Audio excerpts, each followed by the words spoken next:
Oke, baik. Selamat sore teman-teman ya. Jadi pada kesempatan sore hari ini kita sudah kedatangan kembali Ibu Syayu Sukurufa, di mana Ibu Syayu pada kesempatan hari ini akan berbagi tentang materi konten dalam media sosial.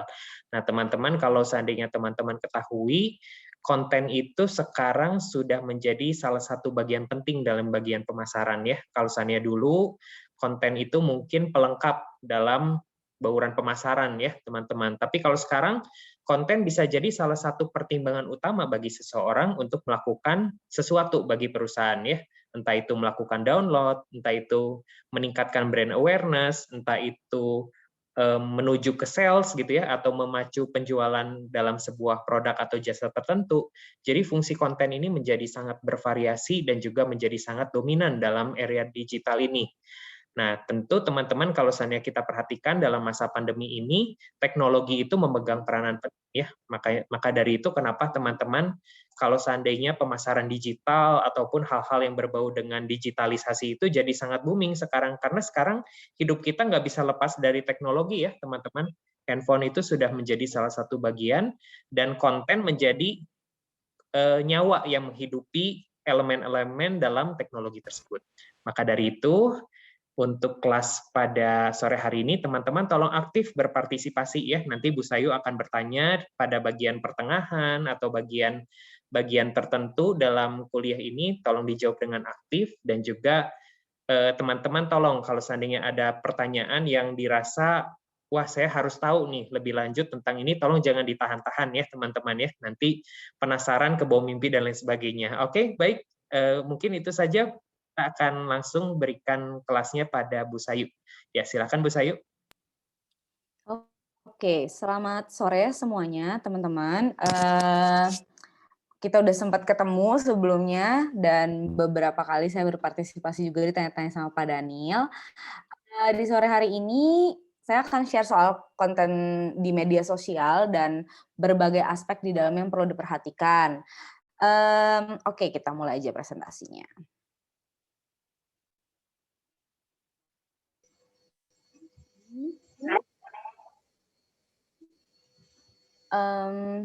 Oke. Benar tadi kata Pak Daniel, konten sosial media tuh sekarang peranannya besar dan penting banget, apalagi di era yang serba digital ini, semuanya powernya ada di konten, mau kalian brand, personal, influencer, organisasi politik, artis, apapun itu, konten di media sosial kalian adalah hal yang menjadi layer pertama yang membuat orang mempertimbangkan keberadaan kamu gitu ya, apalagi kalau nggak kenal secara personal gitu. Oke, sebelumnya, sebenarnya menurut kalian aja nih, sosial media konten tuh apa sih teman-teman? Ada yang mau share pendapat atau apa nih? Mungkin ada yang kebayang sosial media konten tuh apa ya sebenarnya? Gue bikin konten gini nih, apa sih sosial media konten itu? Ada yang mau share?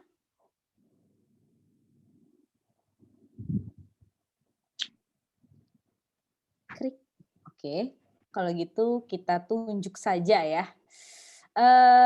Makvin deh tadi yang dicari nama Pak Daniel. Sosial media konten tuh apa ya Makvin menurut kamu? Mungkin ini Bu.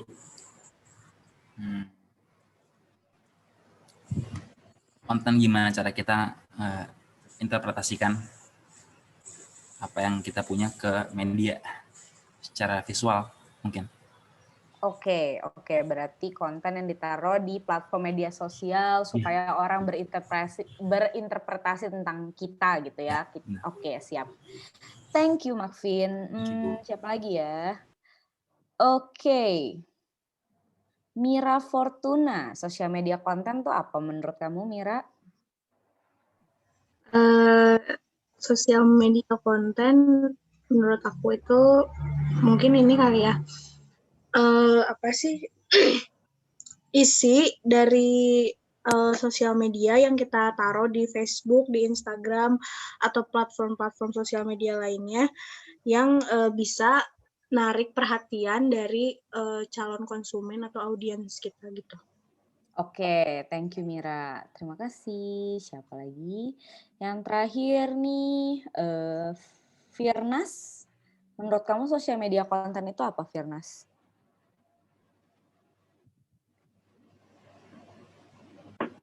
Firnas. Kalau menurut saya sih, jadi konten itu suatu cara untuk mendeliver apa yang ingin kita deliver gitu, bisa message gitu lewat video campaign, bisa produk, lewat promosi produk gitu sih. Jadi si konten itu tuh kayak jembatan untuk menghubungkan kedua itu gitu. Oke, terima kasih teman-teman yang udah jawab, nggak ada yang salah.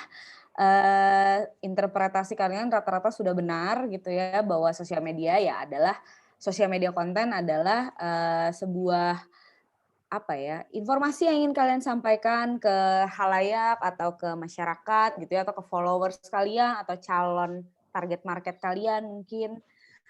Oke, secara teori sebenarnya nggak ada sih teorinya, cuma ini penjelasan umum aja. Content takes many shapes and sizes. It can be videos, blogs, or social media posts.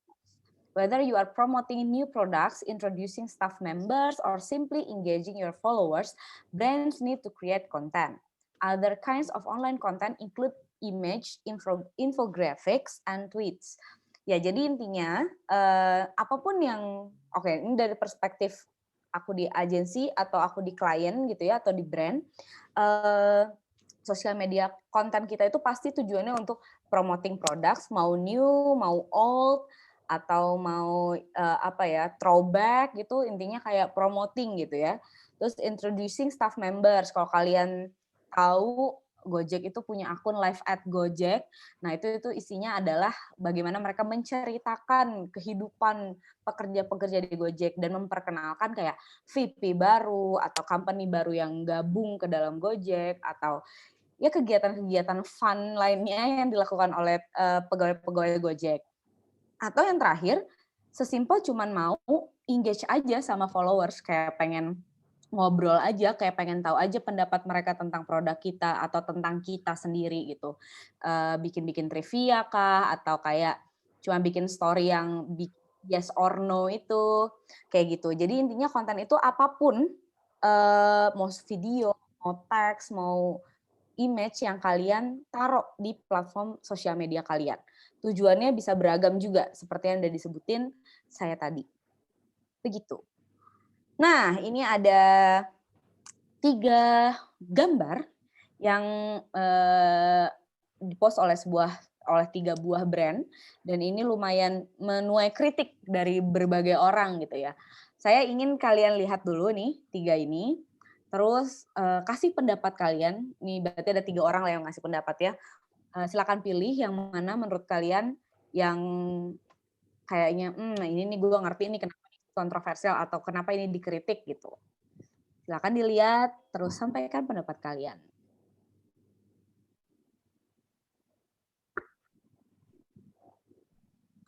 Ada yang mau berpendapat?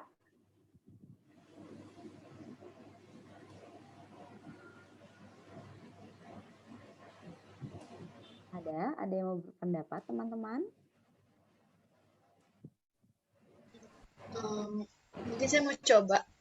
Dengan siapa? Febiana. Febiana. Oke. Mau yang mana Febiana nih? Yang di komentar. Mau coba yang paling bawah yang ada gambar 3 anak kecil cowok. Iya, oke, boleh. Kenapa tuh kira-kira dikritik tuh? Menurut saya ini kenapa bisa menuai kontroversi, karena mungkin dari captionnya yang bilang sorry ladies, girls not allowed. Itu kayaknya tuh kesannya kayak apa ya, seksis gitu nggak sih Bu? Kayak seakan-akan ya apa sih, rasis pada kaum perempuan gitu loh. Okay. Ditambah fotonya juga merupakan semuanya 3-3-nya itu anak laki-laki. Jadi itu sih mungkin yang saya tangkap. Oke. Thank you, Feb. Benar banget, ini tuh lebih ke arah seksis memang isunya, karena kalian bisa lihat juga tuh jawaban-jawaban dari caption tersebut ya, sebenarnya yang bermasalah itu jadinya captionnya. Sebenarnya gambarnya it's okay, fine, selama captionnya mungkin kayak ya bilang aja ini emang baju yang dikeluarin edisi buat anak cowok, nanti ada yang buat ceweknya. Tapi kayak lebih ke sorry ladies, girls not allowed. Jadi kesannya memang ini mendiskriminasi, ya seksis bener tadi, dan akhirnya jadi rame banget gitu. Bisa dilihat dari sini, kopi yang cuma terdiri dari 2 kalimat pendek ini aja bisa menuai segitu apa ya, istilahnya digoreng sedemikian rupa akhirnya sama orang-orang gitu ya. Nah, ada 2 lagi nih, ada lagi yang mau berpendapat?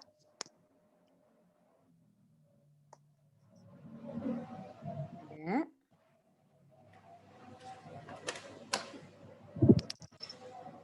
Nggak ada nih, ditunjuk dong kalau gitu. Oke, aku mau nanya ke gadis. Halo gadis. Gadis? Halo? Oke, gadis tidak menjawab. Ardelia? Iya, Bu. Ya, kamu dari 2 yang tersisa nih, bisa menjelaskan salah satunya nggak? Ya, kenapa mereka di dalam kategori yang layak untuk dikritik gitu? Mungkin yang Jansport kali ya. Kenapa tuh? Di situ kan di bio Instagramnya dijelasin bahwa itu pre-order. Sedangkan di fotonya dia ngejelasin bahwa itu ready to ship. Berarti kan jatuhnya nggak pre-order. Jadi kayak membingungkan customer-nya gitu. Oke. Bagus kamu ngelihatnya dari perspektif yang lain lagi. Benar, itu salah satu aspek yang membuat toko ini atau brand ini dikritik karena ya lo gimana sih, lo katanya pre-order terus kayak on hand ready to ship gimana gitu. Terus belum lagi dia pakai image yang cuma di rework dengan nambahin 1 stock only, 1 stock only. Padahal abis itu diulang lagi di post selanjutnya 1 stock only. Jadi ada 3 foto, berarti kan barang ini nggak kejual gitu ya. Nah ini membuat kredibilitas brand ini juga turun gitu, orang-orang jadi tidak percaya. Nah makanya itu dia juga dikritik atas konten yang dia buat. Nah yang terakhir nih, Cinnabon, ada yang fansnya Star Wars kali ini ngerti maksudnya apa? Saya mau berpendapat tuh. Ada? Boleh, dengan siapa ya ini? Sirnas. Ini kayaknya Silakan. kalau dilihat-lihat sih, kan ini produk cinnamon roll gitu ya. Tapi mereka ngepromosinya tuh di ambang kematian orang gitu. Jadi kayak orang mati masih kayak kasarnya sempat-sempatnya ngepromosiin produk gitu. Jadi makanya dikritik. Kayaknya gitu sih. Betul banget. Itu adalah salah satu aspeknya yang bikin orang ngerasa lu tuh nggak empati banget sih, masa orang mati lu tetap dagang gitu loh, istilah kasarnya tuh kayak gitu. Dan secara kopi, you always have the best buns. Buns itu sebenarnya kan two meanings ya kalau di sana. Itu bisa juga artinya batok gitu loh maksudnya. Jadi kayak you can choose any other words anyway gitu, dan lo memilih kata itu dengan kondisi berduka terus lo tetap dagang. Nah, ini emang banyak nih aspeknya yang dilakukan Cinnabon, dan akhirnya ini memang akhirnya dihapus kontennya gitu karena menuai banyak banget kritik. Belum lagi memang fansnya Star Wars kan agak fanatik ya, habislah mereka. Oke, terima kasih teman-teman yang sudah memberanikan diri untuk menjawab. Terima kasih banyak. Kita lanjut. Nah, terus kenapa sih kita harus peduli sama konten ini? Kenapa gue nggak bisa ngepost apa yang gue mau aja sih? Kan be myself, gitu. Memang mungkin itu benar, cuman kan kita sekarang ngeliatnya dari perspektif profesional, bagaimana kalian membangun personality di sosial media, bagaimana brand kalian yang bisa mendapatkan kepercayaan dari followers-nya, memperoleh lebih banyak followers dan like, engagement tinggi gitu. Itulah kenapa kalian harus peduli. Nah, ini ada 6 alasan kenapa kalian harus peduli dengan apa yang kalian post di sosial media. Yang pertama, it shows who you are. Social media's importance is scene when you realize your social page become a hub for users to easily find out more about your business and what you care about. Nah, ini ada 2 contoh. Ini ada The Gourney. The Gourney ini adalah home decor. Dia benar-benar rapih banget feeds Instagramnya. Dia caranya cuma kayak foto ruangan yang dia dekor, terus dikasih lihat seberapa sophisticatednya dekor embroidered wall coverings yang mereka produksi gitu ya. Jadi orang-orang tahu, oh kalau gue mau cari yang fancy gitu ya, classy dan beda dari yang lain, gue harus ke The Gourney gitu. Jadi dia benar-benar meng-highlight apa yang sudah mereka kerjakan gitu. Yang kedua ini adalah McDonald.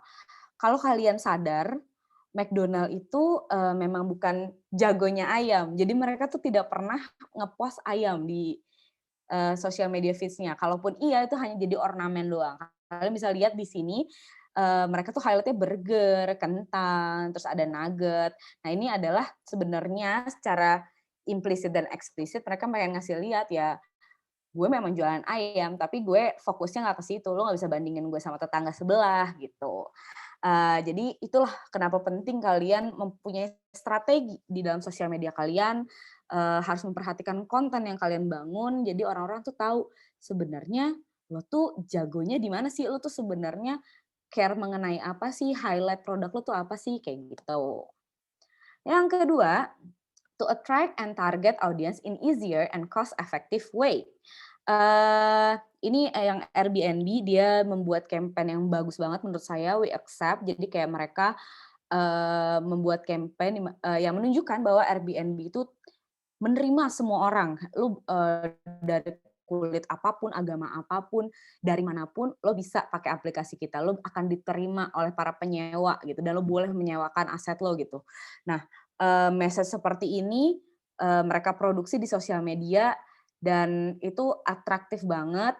Mereka jadi dapat exposure yang sangat besar gitu ya, tanpa biaya yang harus sebesar mereka harus mengiklan di media-media offline gitu. Dan ini mereka mainnya di konten banget gitu. Kalian bisa lihat videonya di Instagram mereka mengemasnya bagus banget juga. Nah, yang dua lagi ini adalah konten-konten yang dijadikan advertisement gitu ya. Ketika kalian masuk ke platform sosial media, kalian akan sangat bebas untuk mengcustomize iklan yang ingin kalian keluarkan gitu atas produk atau jasa yang kalian jual gitu. Kalian bisa atur budgetnya sendiri, kalian bisa pilih tipe iklannya seperti apa, lama waktunya, targetnya siapa, uangnya sebesar apa. Saya nggak bilang ini lebih murah, tapi cost effective. Kenapa cost effective? Karena kalian akan menentukan budget yang kalian punya dengan KPI, Key Performance Index atau goals kalian gitu. Jadi kalau misalnya gue mau punya engagement 1 juta orang tuh harus ngobrol di postingan gue yang di ads. Nah itu berarti kalian harus sesuaiin sama budget kalian. Kalau kalian cuma pasang 200.000 ya nggak mungkin gitu. Jadi you can be make sense on this platform. Terus kalian juga bisa utilize konten kalian kayak yang dilakukan sama Dollar Chef Club. Ini mereka pakai tipe yang carousel kalau nggak salah namanya. Jadi mereka bisa masukin beberapa foto, orang bisa ngeklik, bisa dilempar ke website mereka atau ke e-commerce yang mereka bisa langsung beli. Jadi dengan konten yang menarik, kalian bisa triggering in so many ways gitu orang-orang yang ngelihat iklan kalian dan konten kalian. Tuh. Selanjutnya. Nah, ini ada sebuah iklan menang banyak awards, terus dia mendapatkan exposure yang besar dan dia adalah local brand. Ya, kalian bisa lihat dulu. Saya mau kasih tebak-tebakan. Kira-kira produksi dari video ini berapa ya?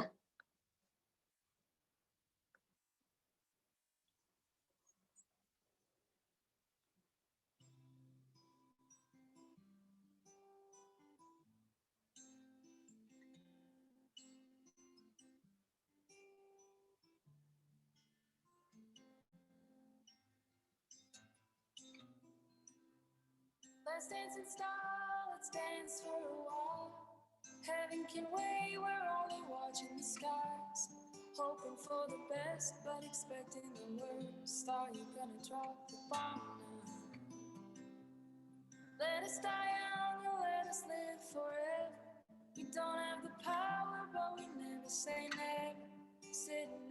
sandpit. Life is a short trip, and music's for the sad man.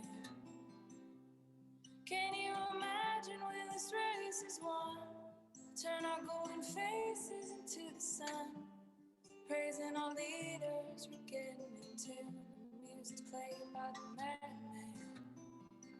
Forever young, I wanna be forever young. Do you really wanna live forever? Forever, we'll never. Forever young, I wanna be forever young. Do you really wanna live forever? Forever, forever young.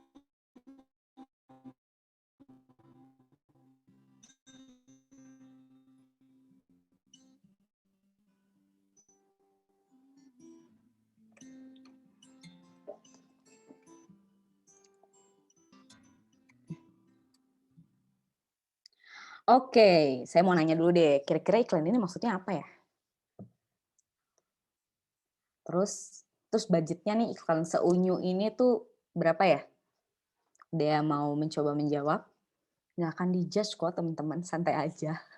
Silakan. Dia mau berpendapat? Ada? Saya tunjuk lagi kalau gitu. Siapa ya? Clivan, benar nggak sih? Iya, Bu. Ya, menurut kamu iklan ini menceritakan apa sih?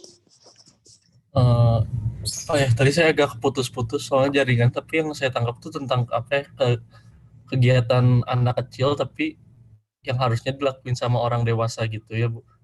Jadi si anak kecil ngelakuin dari kegiatan dari bangun sampai ke kerja kayak gitu, Bu. Oke, baik. Terus menurut kamu nih iklan ini biaya produksinya berapa ya? Kalau angka saya nggak kebayang, tapi harusnya nggak terlalu mahal sih, Bu. Oke, sure. Thank you, Clivan. Ada lagi yang mau berpendapat? Kira-kira maksud iklan ini apa ya? Tony Wongso mungkin? Halo, iya Bu. Iya. Menurut kamu iklan ini tentang apa ya? Kalau dari yang tadi saya lihat mah itu tentang anak kecil yang sedang yang mau ngerayain Natal. Jadi dia tuh pengen ngebuat sesuatu tapi nggak bisa kan, jadi dia minta orang dewasa yang membantuin dia gitu. Oke. Terus kira-kira menurut kamu biaya produksi iklan ini berapa ya? Sampai akhirnya tayang gitu. Nggak kebayang sih Bu ya. Oke. Tapi kalau mau kira-kira, menurut saya sendiri 20-40. Oke. Thank you, Tony. Ya. Nah, jadi iklan ini dibuat oleh furniture, toko furnitur sih sebenarnya lokal punya dari Inggris, namanya Havot Hardware. Mereka lokal produk gitu dan mereka harus berperang dengan company-company besar seperti IKEA salah satunya. Tapi mereka punya batasan budget nih, udah mah lokal produk. Mereka tuh udah lumayan tua dan senior lah untuk lokal produk di Inggris. Cuman mereka kan harus tetap bikin nih, kayaknya gue bikin iklan berbentuk video. Nah akhirnya mereka produksi ini. Iklan ini sebenarnya menceritakan mengenai Havot Hardware ini tuh so close to you, your neighborhood gitu ya. Terus mereka pengen menggambarkan bahwa Havot Hardware ini bisa membuat Christmas lo tuh benar-benar terasa. Terus sebenarnya kalau mau lebih harfiahnya lagi, ya mas-mas ini tuh sebenarnya anak kecil tadi. Mas-mas ini tuh karena tagline akhirnya be a kid this Christmas, jadi kayak digambarkannya ya kayak anak kecil aja dia kalau udah hari Christmas tuh gitu. Itu sebenarnya yang digambarin. Nah, karena konten ini begitu yang di-trigger adalah emotion, terus kayak menggunakan musik yang sangat akrab gitu ya, dan istilahnya membuat kita merasa warm gitu, dengan biaya produksi di bawah $100 ternyata video ini. Dan ini semua jadi possible karena mereka benar-benar fokus untuk YouTube. Mereka benar-benar istilahnya homemade lah ini ya, karena timnya pun tim internal doang, terus yang dipakai juga cuma benar-benar pegawainya si Harvard Hardware gitu. Nah, dilihat dari case ini, sosial media itu benar-benar tentang konten. Kalau kamu bisa membuat konten yang kreatif gila-gilaan, atau kamu bisa meng-craft idea yang benar-benar apa ya, kalian punya gitu insight-nya sebenarnya yang nonton gue tuh orang-orang kayak apa, kalian tuh bisa mencapai sebesar ini juga gitu. Mereka itu even did not expect this gitu, karena mereka intinya pengen bikin dalam rangka Christmas, bikin iklan tapi di YouTube aja, atau bikin video yang di YouTube tapi diiklanin gitu. Nah, dilihat dari case ini, konten itu adalah the most powerful tools yang bisa membawa brand kalian tuh kemanapun. Jadi intinya the way you craft your content is the most important thing gitu. Oke. Nah, yang ketiga, be more engaged and gain brand loyalty. Social media is a good way for engaging and interacting with customers. The more you communicate with the audience, the more chances you have a conversion. By connecting with your customers through social media, you are more probable to upsurge customer retention and customer loyalty, since developing a loyal customer base is one of the main goals of almost any business. Nah, ini sebenarnya lagi musim banget ya teman-teman, admin sosial media yang sangat berinteraksi dengan followers. Ini bahkan juga diterapin sama institusi-institusi pemerintah, dan tujuannya apa? Supaya engage, supaya mereka tahu gitu gimana sebenarnya pandangan followers tentang gue tuh gimana sih, tentang konten gue tuh gimana sih. Terus dengan mereka memaintain dan tetap ngobrol atau tetap istilahnya merespon para followers ini dengan bahasa yang sesuai dengan karakter mereka, mereka akan mendapatkan brand loyalty. Brand loyalty di sini bisa berupa tetap jadi followers, bisa tetap jadi pengguna, atau bahkan menjadi pengguna baru. Dan yang terakhir, kalau di era digital ini ada namanya advocate, di mana kalian secara sukarela membela brand itu gitu. Nah, yang keempat, grab wider audience which generate more awareness toward your brand. Jadi dengan konten yang bagus, terus sosial media ini juga ada banyak ininya ya, ada banyak platformnya, kalian tuh bisa spread it, kalian bisa menyebar konten-konten itu ke berbagai platform gitu, dan kalian bisa mendapatkan audiens yang lebih luas, tipikalnya yang lebih bervariasi mungkin. Nah, ini salah satu contohnya, ini si Casper ini. Casper ini kira-kira ada yang tahu nggak mereka kira-kira jual produk apa ya? Kok mereka bikin Casper Sleep Channel di YouTube sama di Spotify? Ada yang tahu? Ada yang pernah dengar mungkin? Ada yang pernah dengar nggak? Atau tebak-tebak deh, ini brand apa ya? Kok mereka bikin media promosinya kayak gini, atau bikin sosial media account-nya kontennya begini sih? Gitu. Kira-kira mereka jualan apa ya? Ada yang tahu? Bernadus mau mencoba menjawab kira-kira Casper ini jualan apa? Kan itu kelihatannya kayak dikasih playlist gitu ya, lagu ya. Bingung juga. Mungkin produksi kali, Bu. Produksi musik kali. Oh, oke. Thank you, Bernadus. Ada lagi yang mau menyampaikan jawaban atau kira-kira ini jualan apa ya gitu? Jualan bantal mungkin. Oke, Bantal thank you. tidur. Thank you, Feb. Siap. Oke, mendekati Febiana jawabannya. Ini adalah dia jual kasur, teman-teman. Dia jualan kasur, terus dia mencari insight-insight lain gitu. Ini apa ya yang bikin orang tidurnya pules, selain kasur gue, ya kasur gue tetap nomor 1, tapi pasti ada faktor pendukung lain.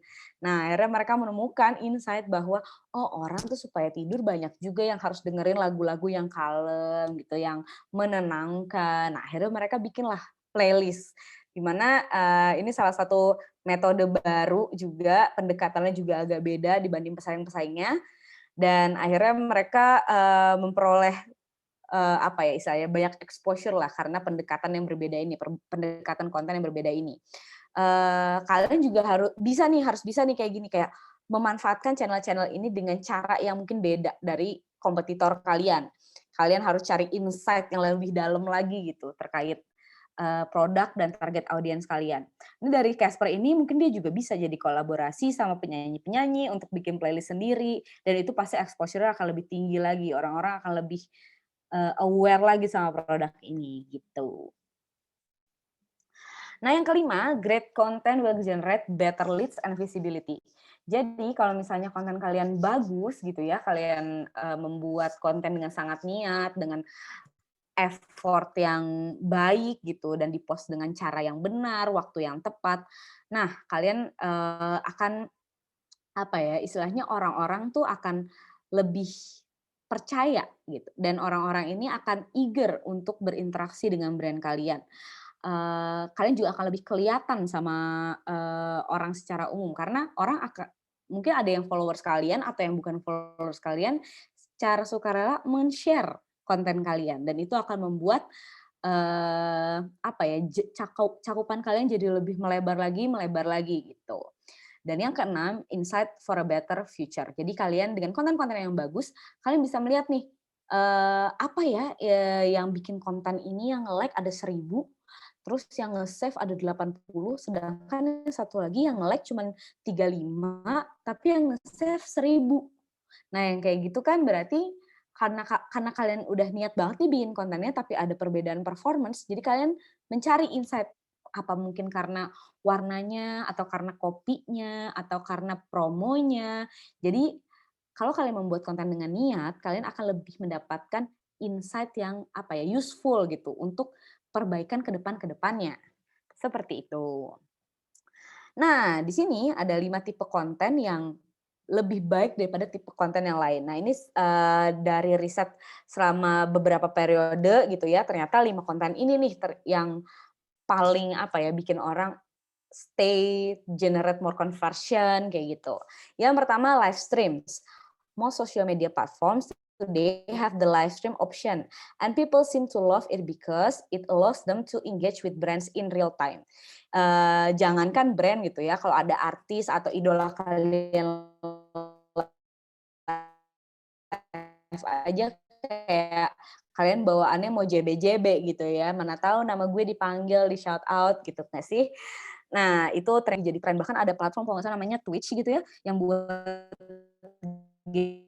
gamers awalnya, tapi sekarang nggak gamers doang gitu isinya, karena di situ live stream-nya sangat interaktif. Selanjutnya, videos. A majority of web traffic comes from videos, and every year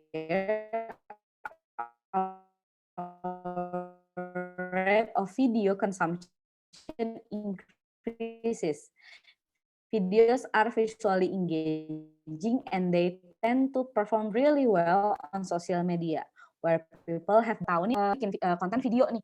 Sampai ada orang yang memang stay nonton video kalian selama beberapa waktu, itu udah pasti akan generate something, either more view, more click, atau conversion ke aset-aset kalian lain, atau bahkan membeli. Karena video itu ketika orang secara psikologis udah terikat sama video kalian, itu ada hal yang lebih yang mereka harapkan gitu loh.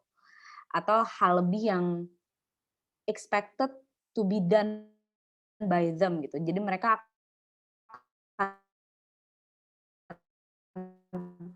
kayaknya ini videonya bagus, ini produk apa ya? Ini video and text or stories created by your followers, which you then share on your platform. Story contest to generate and share user-generated content. Nah, ini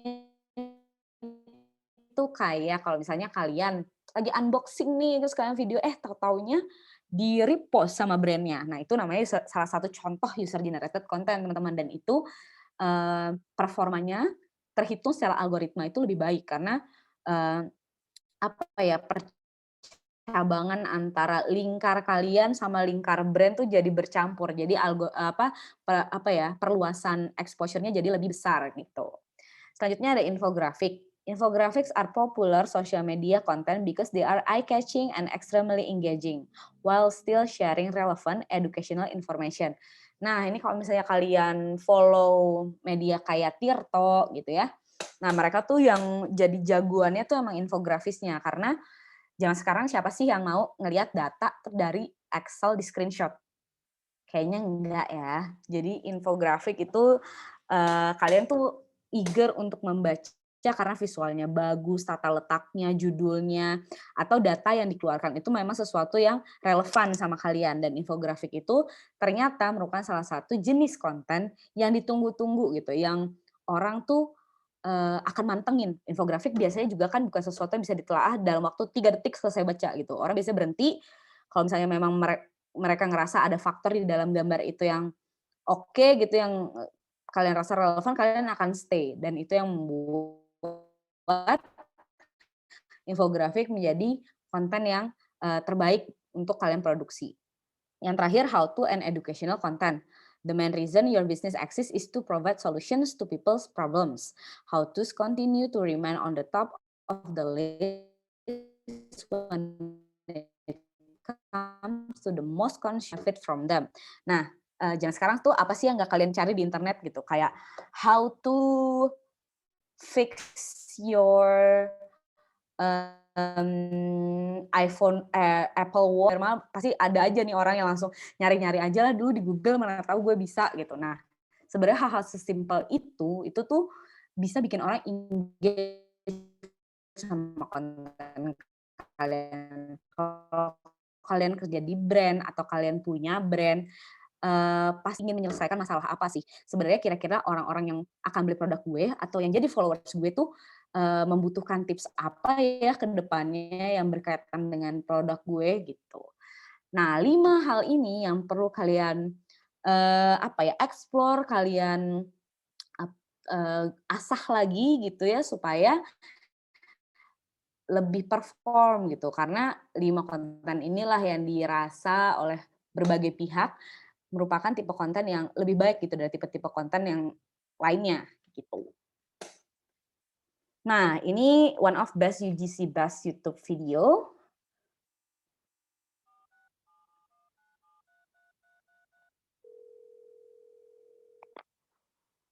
You will soon be connected to a random suite somewhere in Sweden.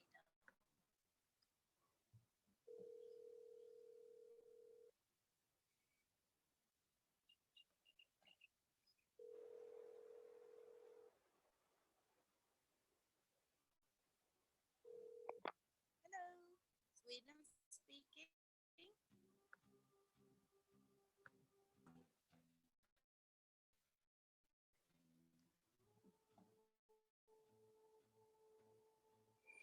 I know a club. You'll love it. It's morning here. Yeah, I know a lot about hunting, fishing, and moonshining. Listen to this.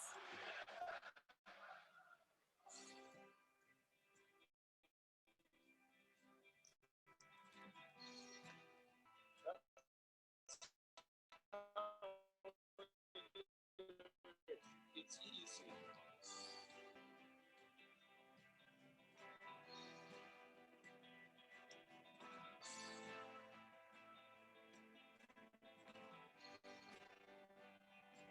Nah, ini adalah salah satu user generated content. Nah, konten ini dibikin sama pemerintah Sweden ya, campaign ini dibikin sama pemerintah. Awal dia abolish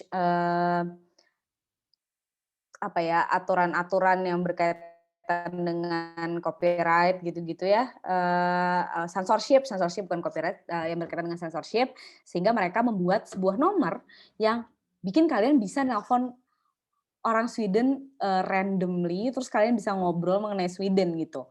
Nah, terus hasil teleponan ini karena memang sudah tidak ada hukum censorship, mereka combine dan dijadikan campaign. Nah, itu sebenarnya user generated content juga karena itu adalah kontennya berasal dari orang-orang yang menerima telepon itu gitu.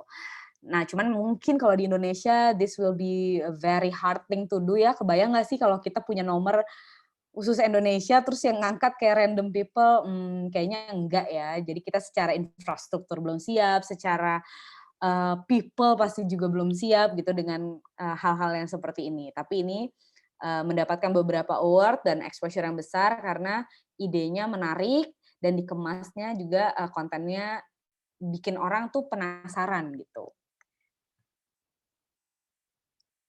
Nah, a great content is engaging and share worthy. Nah, berikut ini adalah beberapa hal yang bisa kalian lakukan supaya kalian memiliki konten atau bisa membuat konten yang engaging dan worth untuk di-share sama followers kalian atau orang-orang pada umumnya. Yang pertama, show lifestyle. Jadi kalian bisa lihat di gambarnya gitu ya, itu tuh gambarnya powerful banget gitu ya, sampai dia nggak perlu pakai caption yang panjang-panjang juga, caption cuma the night was gitu. Nah, karena gambar ini sudah men-trigger banyak hal gitu ya, apalagi fansnya Barca mungkin. Jadi yang penting memang gambar itu gitu. Sekarang itu kalau kalian cuma ngepost apalagi brand ya, cuma ngepost word doang gitu atau cuma caption atau cuma post as in text aja, itu memang sudah tidak relate lagi dengan zaman sekarang. Orang-orang zaman sekarang itu sangat visual gitu. Kalau tidak sebaliknya alurnya gitu. If you are marketing your brand on social, make it a rule to add an image to everything you post. Get creative for your brand. Post photos that speak to your audience and watch those likes and comments rise gitu. Jadi memang kalau untuk sekarang gambar lah atau video seperti yang tadi aku bilang, gambar atau video. Pokoknya kalian harus menyandingkan copyright kalian dengan gambar atau video karena memang that's how it works. Shoot your own photos. Nah, ini kalian bisa baca tips-tipsnya di sini. Tapi memang secara algoritma semua sosial media itu lebih base-nya adalah foto.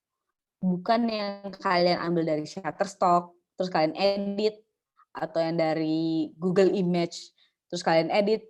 Itu performanya nggak akan lebih baik daripada foto yang benar-benar gambar yang benar-benar basicnya kalian foto gitu ya. Kalian bisa lihat lah dari influencer deh, you can learn a lot from them. Mereka tuh selalu photoshoot lah, even seniat itu hire photographer gitu. Kenapa? Karena memang algoritmanya akan jauh lebih baik dan lebih engaging gitu. Share valuable testimony. Nah, ini juga penting di era sosial media ini. Kalian bisa menjadikan testimoninya orang-orang terhadap produk kalian itu sebagai konten gitu. Nah, ini ada 2 contoh. Yang pertama ini ada Dojo Bali, mereka bikin testimoninya itu di highlight, jadi orang-orang tuh bisa lihat, nih lo kalau mau percaya sama produk gue, lo lihat aja nih komen orang-orang gitu tentang brand gue. Nah, itu dia taruh di highlight. Atau kalian juga bisa nih kalau misalnya emang brand kalian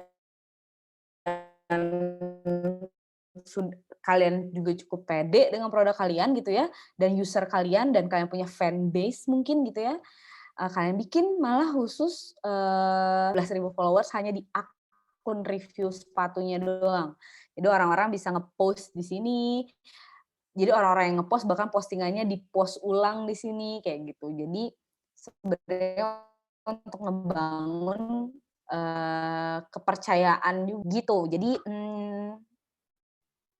membentuk konten di era sosial media ini sebenarnya banyak banget gitu celahnya, dan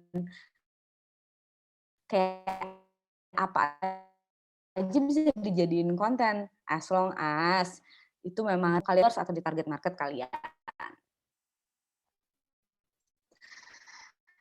Nah, ini juga penting banget nih teman-teman, find latest visual trend. Kalian harus banget mengerti kira-kira bisa jadi tren. Tren itu kan biasanya apa ya, sesuatu yang memang pernah terus di apa ya, di-recycle gitu, atau yang benar-benar boom, benar-benar baru, kalian membuat keterbaruan yang luar biasa gitu. Nah, ini ada beberapa langkah yang bisa kalian lakukan kalau kalian ingin tahu visual apa ya yang lagi ngetrend dan bisa bikin orang tuh kalau gua ngepost nengok visit Pinterest most repin page. This page shows you the Pinterest users love ya. Seperti kalian tahu Pinterest itu board-nya udah banyak aspek tuh ada gitu ya. Kalian bisa buka most repin page-nya dan kalian mencari inspirasi dari situ. Yang kedua, search using the most popular hashtags on Instagram for every billion posts. Go through the post with this hashtag and take note of the ones with high engagement.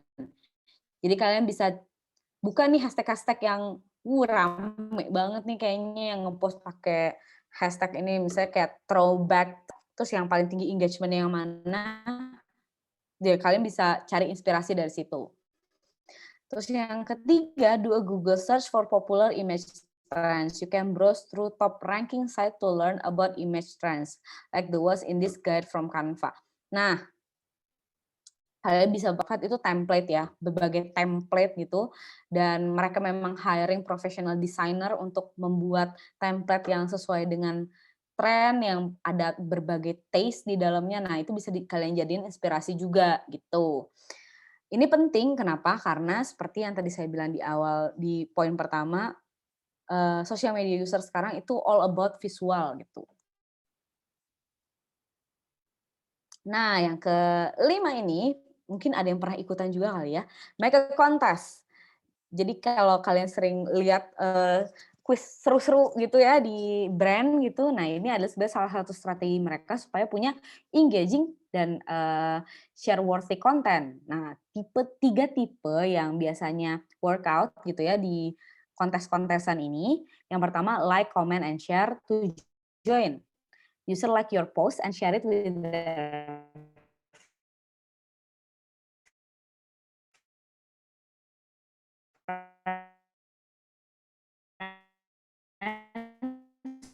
to enter your contest. Nah, ini salah satu strategi yang sering banget dan general banget juga dilakuin supaya papar juga kayak nah itu tuh kan sering tuh ya. Terus yang ketiga, user generated content. User create post according to a theme you set and tag your business to join. Ya misalnya kalian bikin kuisnya adalah kalian posting story sambil minum buah vita gitu. Terus kalian kalau ngepost itu di story kan pasti harus nge-tag brand-nya. Ya di situ aja brand-nya udah dapat exposure lagi ke followers kalian gitu. Nah, ini salah satu contoh kontes yang dibikin sama Chipotle. Dia kerjasamanya agensinya adalah Day One. Mari kita lihat.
Nah, gitu teman-teman, salah satu contoh campaign yang dibuat Chipotle, maksudnya mereka bikin kontes yang secara terus-terusan udah ikut satu tipe, kalian harus ikut yang lain juga supaya kayak ya udah biar kalian menang voucher seumur hidup tadi kalau nggak salah katanya. Jadi ini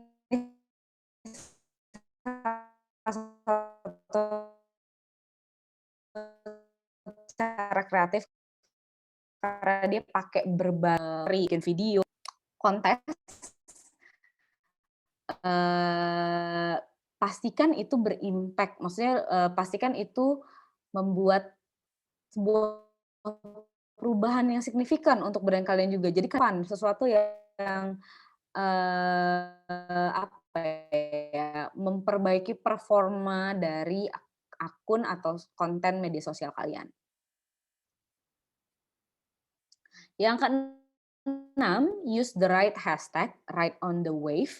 Nah, ini salah satu yang penting banget untuk kalian pahami ya teman-teman, yang sedang ramai diperbincangkan oleh khalayak umum, utamanya yang memang kayaknya relate gitu sama followers kalian gitu.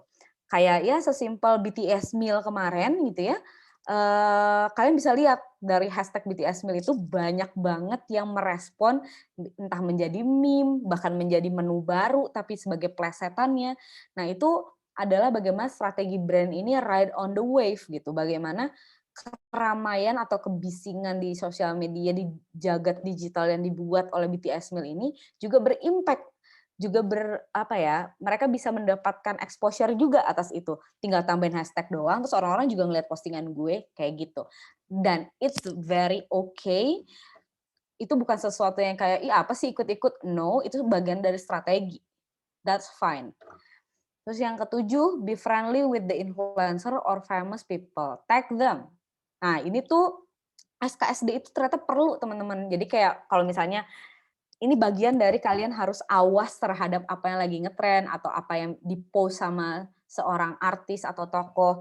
Misalnya kalian jualan gelang yang kain gitu, ternyata dipakai sama Anya Geraldine, bahkan dia mungkin nggak ngeh atau apa gitu ya, itu brand kalian karena hadiah dari teman atau apa gitu, tapi kalian ngelihat, loh itu brand gue, it's okay, kalian kayak screenshot, terus kalian post di story, terus tag aja Anya Geraldine, that's fine gitu, karena kalian memang being SKSD dan kalian akan dapat exposure-nya anyway gitu. Terus yang ke-8, understand current issues or trend that your audience care about. Nah, itu dia yang tadi mirip sama ride on the wave. Kalian juga harus mengerti nih, misalnya kalian jual brand yang sustainability gitu ya fokusnya. Berarti kan di followers kalian adalah orang-orang yang kemungkinan besar prinsipnya environmental friendly gitu. Nah, berarti kalian harus tahu nih hari-hari penting atau kejadian-kejadian penting, isu-isu yang sedang naik terhadap environmental issue gitu ya. Jadi kalian harus benar-benar mengenal lah istilahnya. Kalian harus tahu personality, behavior dari berdayakan di platform gue gitu. Yang terakhir, belum terakhir sih. Yang ke-9, quality over quantity. Nah, ini perlu banget kalian ingat teman-teman, dengan kalian ngepost sering-sering itu tidak selalu membuahkan hasil yang baik. Bahkan kalian bisa impact-nya jelek, kalian di-unfollow karena berisik. Terus apalagi kalau kalian nge-share yang gak guna-guna amat gitu ya buat followers kalian. Jadi kalian harus tetap fokus sama kualitas dari konten kalian.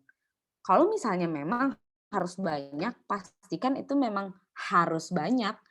Misalnya gue mau nge-share soal tips 7 hari diet, ya kan itu nggak mungkin 1-2 post. Kalau 1-2 post berarti nanti akan penuh. Pastikan kalian harus berbasis pikiran kalian memang quality over quantity gitu. Nah, yang ke-10, make interaction through your content. Nah, ini ada 2 contoh yang menarik. Nggak harus selalu kontes, teman-teman. Bisa kayak gimmick game-game gini aja, tapi kalian bisa dapat interaksi dan engagement. Nah, ini ada emoji game. Nah, ini kalian bisa lihat itu kayak dia gambar ini gitu. Nah, kan jadinya orang merhatiin, orang komen. Nah, yang adalah jadi menaikkan engagement mereka. Yang curiosity.com ini juga sama, orang-orang tuh di-trigger untuk komen, terus cari atau melihat gambar yang mereka post gitu, karena ada sesuatu gitu di dalam G-nya. Jadi orang staring at it, terus bahkan mereka komen kayak gitu. Jadi nggak harus selalu kontes berhadiah, kalian juga bisa bikin konten-konten yang gimmick kayak gini, yang trivial aja gitu. Nah, stories is the spark and bait. Nah, ini sungguh beruntung ya agensi-agensi dan brand-brand yang ada sekarang gitu ya, dan masih aktif di digital karena udah ada yang namanya story. Story itu adalah bait yang paling worst gitu, karena bahkan sekarang orang tuh rather than scrolling the feeds gitu ya, mendingan gue tap-tap story aja gitu. Dan itu harus sangat disadari oleh kalian, pemilik brand atau orang-orang yang akan bekerja di balik sebuah akun brand.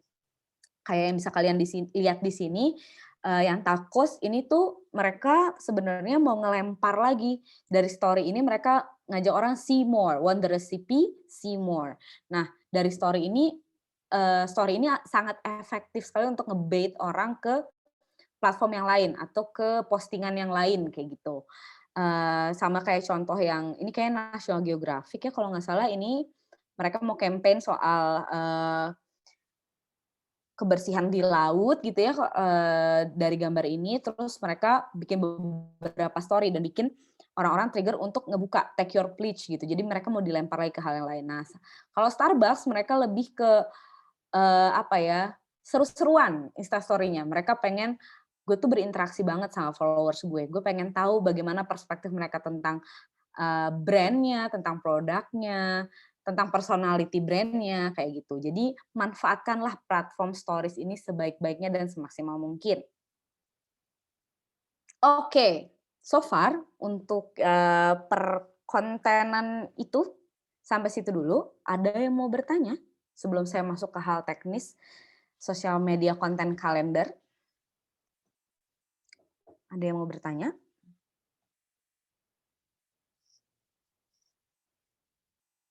Ada. Bu, saya mau tanya. Dengan siapa? Nanda. Oke, Anda. Oke, gimana?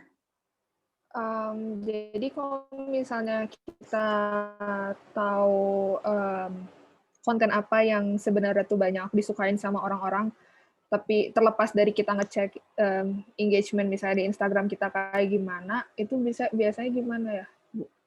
Jadi misalnya kita ngejual suatu produk, terus kita pengen buat konten, nah tapi kita juga pengen buat kontennya tuh yang bikin orang-orang tuh kepo gitu sama produk kita, itu kira-kira caranya gimana ya? Selain benchmarking atau gimana gitu? Kalau mau berarti kamu mau baru mau ngeluarin produk, terus mau bikin orang kepo gitu ya sama produk kamu.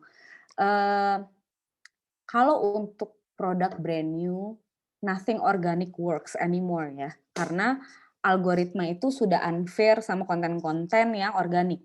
Jadi mau nggak mau, kamu harus kolaborasi entah sama influencer, maksudnya kamu bisa bikin gimmick itu dengan cara kamu kolaborasi dengan influencer. Misalnya tiba-tiba influencer ini, misalnya produknya minuman sehat, tiba-tiba influencer ini sakit, terus kayak dia megang botol minuman, terus tapi nggak kelihatan brandnya apa, itu gimmick, itu bisa. Atau kamu bikin bikin ads dengan image yang memang triggering penasaran itu yang ingin kamu bentuk gitu ya. Kalau kamu inginnya bentuk gimmick yang bikin penasaran, berarti bikin ads yang bikin penasaran. Jadi misalnya kamu bikin ads, bikin aja gambar-gambar sketch atau kontroversial dari kontroversial issue, kamu ride on the wave apa. Let's say kita ambil case yang paling baru aja, BTS meal gitu ya, BTS meal, terus abis itu kamu kaitin sama mau launching produk kamu ini.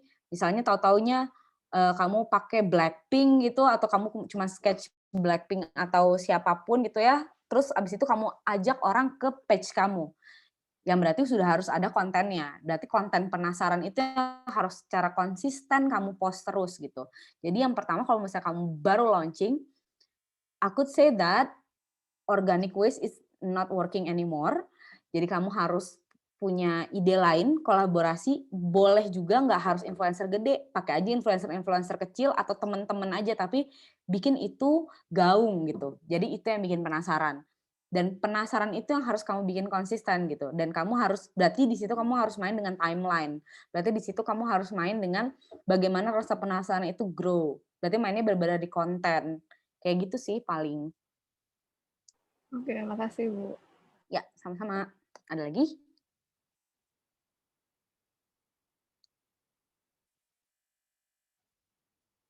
Sudah? Oke, sudah. Oke, baik. Kalau sudah, kita masuk ke social media content calendar. Saya nggak tahu kalian udah ada yang pernah dengar mungkin, atau kalian di organisasi, terus udah ada yang pernah megang sosial media, terus kalian bikin social media content calendar gitu ya. Social media content calendar ini adalah anugerah bagi para penggiat sosial media gitu ya, karena kalian jadi bisa mengatur flow konten, kalian bisa mengatur jadwal, kalian mau ngatur konten apa ngepost di mana kapan, terus kalian bisa melakukan itu in a prior time, jadi kalian nggak all of sudden 5 menit sebelum waktunya gue harus ngepost, nggak. Kalian bisa schedule itu gitu. Kalian bisa tata waktunya sesuai, apalagi kalau kalian mau bikin campaign. Nah, social media content calendar itu adalah yang membuat hidup sosial media konten spesialis, sosial media content writer lebih mudah gitu. Oke, secara penjelasan, what is calendar for social media content? Social media calendar is an overview of your upcoming social media posts.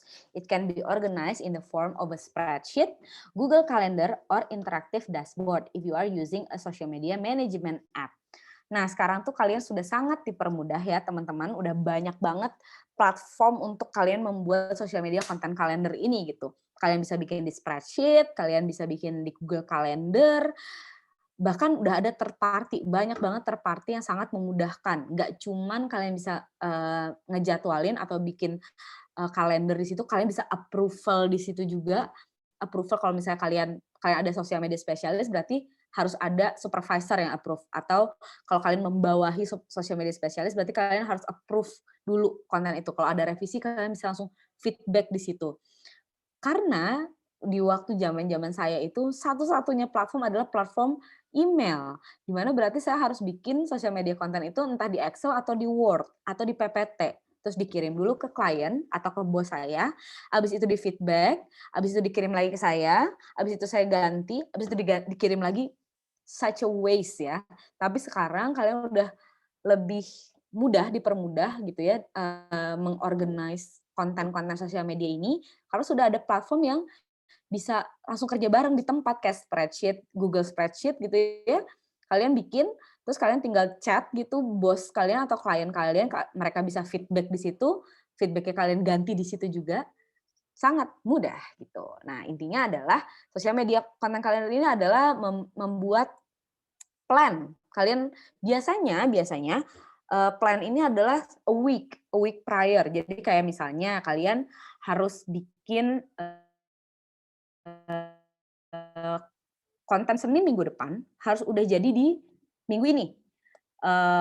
Bisa di hari Rabu supaya klien kalian bisa ngasih feedback dan kalian revisi, dan di Jumat tuh jadi udah bersih gitu.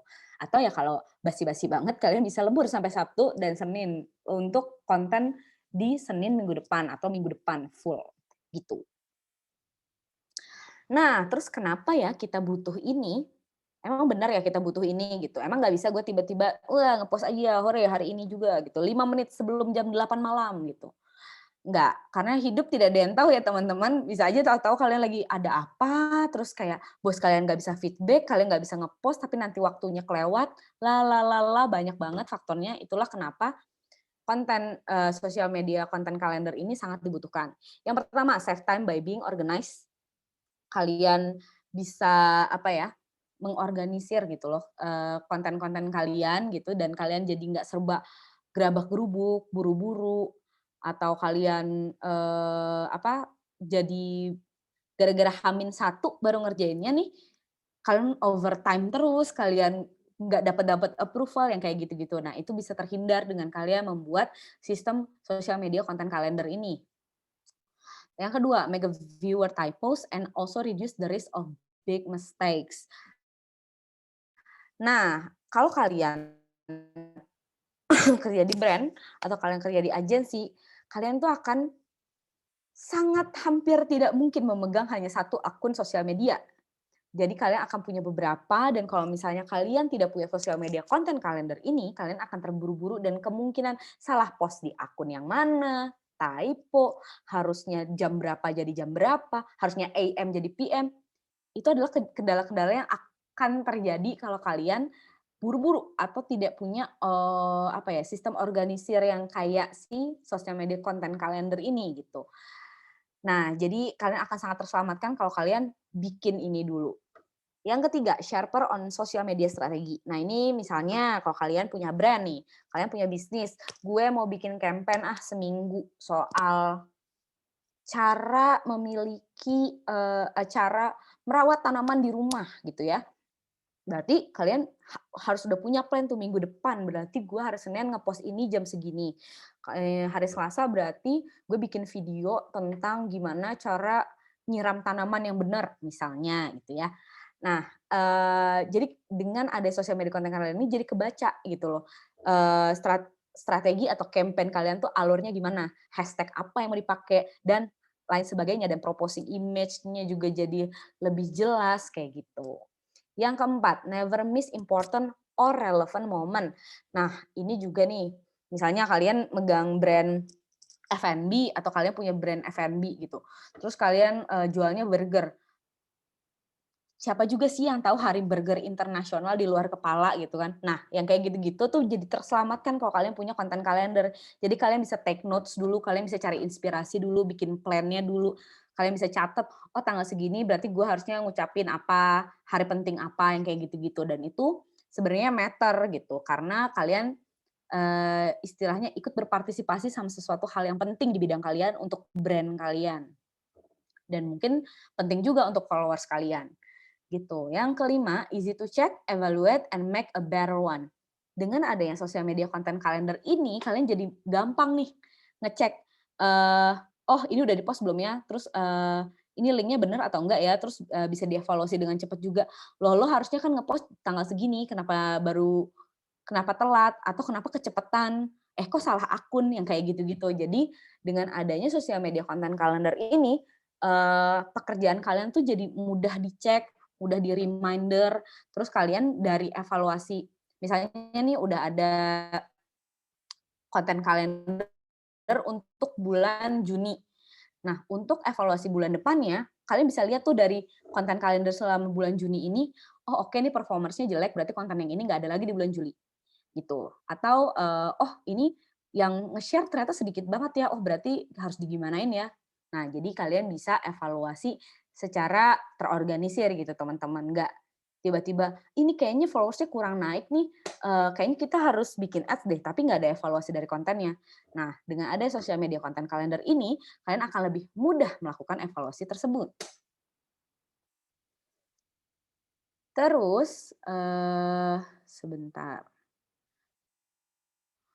Nah, terus kalau kalian sudah memutuskan mau membuat, oke, gue mau punya sosial media content calendar, apa nih yang harus kalian lakukan terusnya? Apa nih proses atau kegiatan yang akan terjadi selama pengaplikasian sosial media content calendar ini? Yang pertama, kalian harus mengaudit sosial media apa aja ya yang mau gue pakai buat brand gue. Atau kalau kalian di agensi, ini klien gue udah punya sosial media apa aja ya gitu. Terus kontennya kayak apa aja ya kayak gitu. Dan kalian harus mengaudit itu supaya kalian tahu mendingan gue bikin formatnya seperti apa konten kalendernya. Terus kalau misalnya kalian mau pakai third party apa yang mumpuni. Misalnya gue megang 6 brand. Tiap brand punya 3 sosial media, berarti ada 18. Nggak semua platform third party itu bisa 18 sosial media account loh teman-teman, itu banyak banget. Jadi kalian harus juga nyari tahu soal itu supaya pas gitu, tools-nya apa. Yang kedua, choose your social channels. Nah, kalian tuh mau, ya mirip sama yang pertama, kalian mau, akhirnya mana nih yang mau dibesarkan? Akhirnya mana nih yang benar-benar mau difokuskan gitu. Kan ada brand yang punya Facebook, Instagram, TikTok, Twitter, semua ada. Tapi nggak harus semuanya itu digedein teman-teman. Ada yang hanya melengkapi aja supaya punya. Jadi kalian harus pilih mana nih yang harus ekstra apa ya, kerjanya kontennya harus ekstra. Nah itu bisa ditentuin juga sebelum selama proses membuat social media content calendar ini. Terus yang ketiga, decide what your calendar needs to track. Misalnya formatnya tuh apa aja yang mau ada di situ. Misalnya ada tanggal, sosial medianya apa, topiknya apa, kopinya apa, image-nya apa, yang kayak gitu. Nanti ada juga kok salah satu contoh general yang akan saya kasih lihat ke teman-teman kalau misalnya emang pengen bikin social media content calendar. Terus make a content library for your assets, tentunya karena content calendar ini tidak hanya mengenai anak copywriter doang, tapi ada juga anak desainer. Image seperti yang saya bilang tadi, social media post atau konten itu harus ada image-nya ya sekarang. Jadi kalian harus ada kerjasama sama anak desain grafis. Nah di situ berarti kalian akan ada tektokan terus tuh.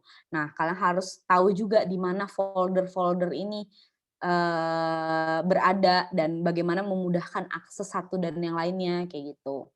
Establish a workflow, benar ini kelanjutan dari yang tadi. Bagaimana workflow-nya nih? Berarti ada social media konten, ada desain grafis, ada supervisor yang akan ngoreksi, terus dari supervisor dikirim ke klien feedback ke supervisor, terus revisi itu berapa kali, terus dari desain grafis ke konten itu gimana alurnya, apakah desain grafis ada approval dari konten juga, atau desain grafis approval dulu ke creative director. Nah itu yang seperti itu harus ajak juga siapa aja yang mengakses sosial media konten kalender ini, siapa aja yang input, siapa aja yang boleh revisi, yang kayak gitu harus kalian pastikan dari awal. Selanjutnya start crafting your post, tentunya ya udah kalian mulailah berproses mencari ide apa aja nih yang mau dibikin, konten seperti apa yang mau dibuat, hashtag apa yang dipakai.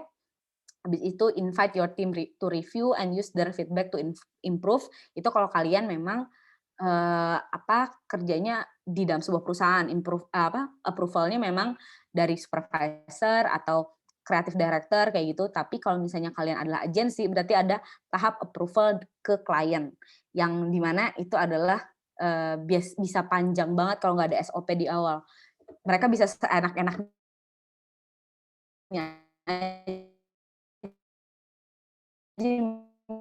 revisi 5 kali gitu ya. Tapi itu berarti kalau udah misalnya 2 kali feedback, udah berarti itu udah finish, berarti itu udah masuk ke konten kalender, berarti itu udah bisa di schedule gitu. Oke, yang terakhir baru deh kita publish atau scheduling. Scheduling ini mungkin teman-teman ada yang tahu juga, third party-nya konten kalendernya banyak yang bisa scheduling. Jadi misalnya udah approve nih di Jumat, biar Senin gue bisa ngerjain konten kalender yang minggu depannya, kayaknya gue schedule dari sekarang aja di semua kontennya. Jadi bisa kayak di Jumat itu kalian schedule semua postingan di minggu depannya, kayak gitu. Itu bisa dilakukan. Kalau di Facebook udah bisa, kalau untuk Instagram, TikTok, Twitter, aku nggak tahu. Kalau TikTok aku nggak tahu, tapi kalau Instagram sama Twitter itu ada third party-nya untuk bisa bikin schedule post. Gitu teman-teman. Nah, ini dia contoh paling generalnya kalau kalian mau bikin konten kalender. Ini Excel spreadsheet ya.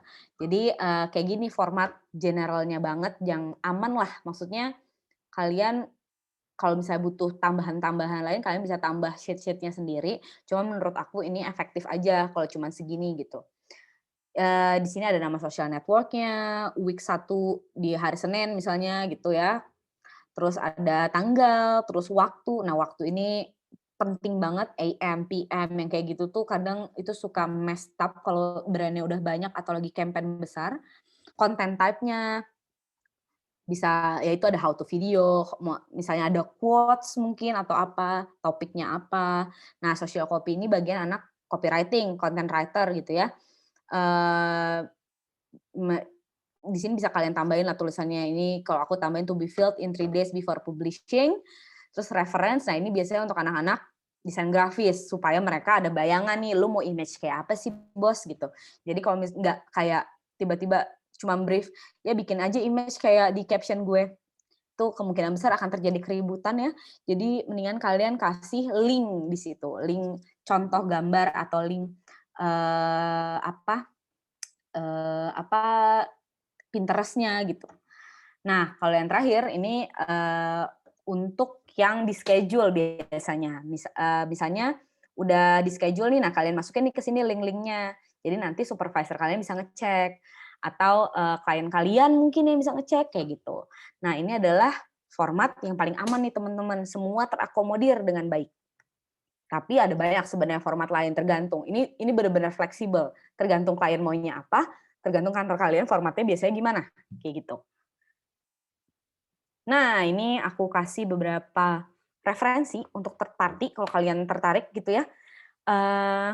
Ini privilege yang kalian dapatkan sekarang karena sudah ada third party yang sehebat-hebat ini. Content call ini yang paling basic tapi enak interface-nya. Jadi itu kalian bisa lihat, di situ kalian bisa atur, bisa masukin image-nya, waktunya mau kapan, caption-nya apa, kategorinya apa. Sprout Social ini yang sudah sekalian sama report-report yang super detail gitu ya. Kalian bisa lihat di sini bisa banyak sosial medianya, sampai ada LinkedIn, bisa kalian scheduling juga di sini. Terus nah ini yang paling senior di kancah per schedulan dan konten kalender ini ada Hootsuite. Dia yang paling enak. Terus kayak ini kalau kalian lihat ini gerakan ini, jadi kalau kalian gue salah hari nih schedule-nya, tinggal ditarik, digeser gitu, beres, bisa di schedule kayak gitu. Nah 3 ini menurut aku sangat menolong kalau kalian memang nanti membuat agensi, kalian jadi part of agensi, atau kalian punya brand yang punya sosial media spesialis dan memang bertujuan untuk membesarkan nama di sosial media. Alat-alat ini atau tools-tools ini akan sangat membantu kalian karena ada reportingnya juga. Nah, setelah di-post, terus apa dong yang mesti gue perhatiin lagi? Nah, ini adalah 5 hal yang perlu kalian perhatikan lagi. Likes dan komennya tentunya gimana ini teh dari hari ke hari, minggu ke minggu, bulan ke bulan, apakah membaik, ataukah gue perlu melakukan campaign, atau gue perlu kolaborasi untuk meningkatkan likes dan komen, save image. Kalian bisa ngeliat sih kalau di ini ya di Instagram, kalian bisa lihat seberapa banyak orang yang nge-save image yang kalian post gitu. Save image, dan kalian bisa lihat kenapa ya orang nge-save image ini, apakah mereka sangat merasa relate, terus mau beli nanti supaya nggak lupa, atau karena suka aja, karena yang gue bikin keren banget, kayak gitu. Yang ketiga view, kalau kalian bikin video tentu kalian harus melihat growth view kalian gimana, apakah ada insight yang bisa dilihat dari setiap video atau Instagram stories atau apapun itu yang bentuknya video. Interaction di sini mungkin bisa hanya sekedar love, bisa sekedar menjawab story yang kayak ngejawab kuis kalian, di situ gimana growth-nya, apakah orang-orang nanggepin brand gue gitu. Yang terakhir, the insight or report. Nah, ini penting banget teman-teman. Jadi kalian di setiap platform sosial media itu kalian akan di-provide report, dan itu adalah hal yang harus kalian baca. Sebenarnya kalau di struktur agensi yang settle gitu ya, yang udah agak besar gitu, yang baca report tuh ada timnya sendiri. Jadi dia akan present ke tim kreatif dan tim account gitu untuk bagaimana performa social media channel brand A. Tapi kalau misalnya untuk perusahaan kecil atau kayak startup yang baru banget gitu, ya insight atau reportnya sosial media yang pegang ya anak konten. Jadi kalian harus ngerti, kalian harus menginterpretasikan, kalian harus mempresentasikan juga itu. Oke, nah kita masuk ke contoh terakhir. Ini ada campaign Coca-Cola yang base-nya sangat konten sekali dan mungkin bisa menginspirasi kalian.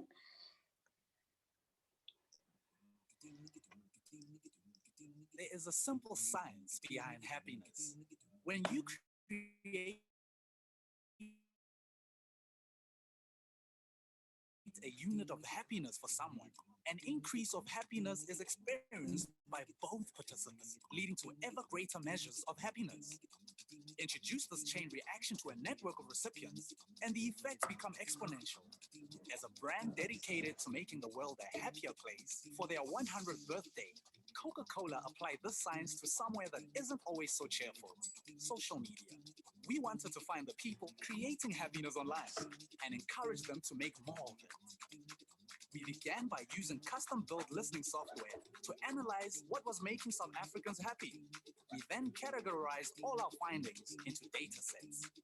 Using these data sets, we generated a library of over 300 relevant customizable responses.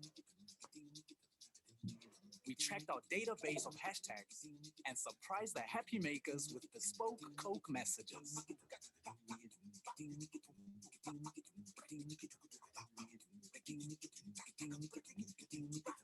Designed as content, these responses included images, GIFs, and a customizable happy birthday music video that dynamically stitched your name into the lyrics.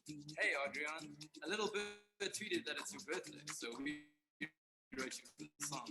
All of these responses were designed to be rapidly personalized. Exposure was maximized by targeting influencers that met both our quantitative and qualitative criteria.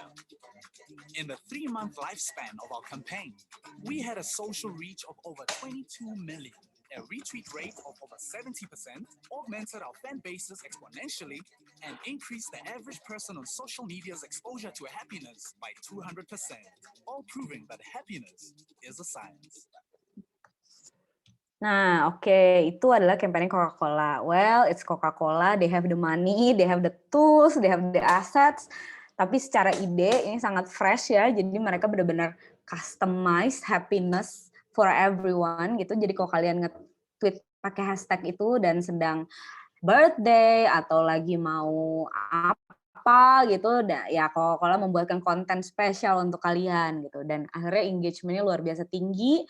Mereka didukung lagi sama influencer-influencer gitu ya yang menyemarakan kampanyenya.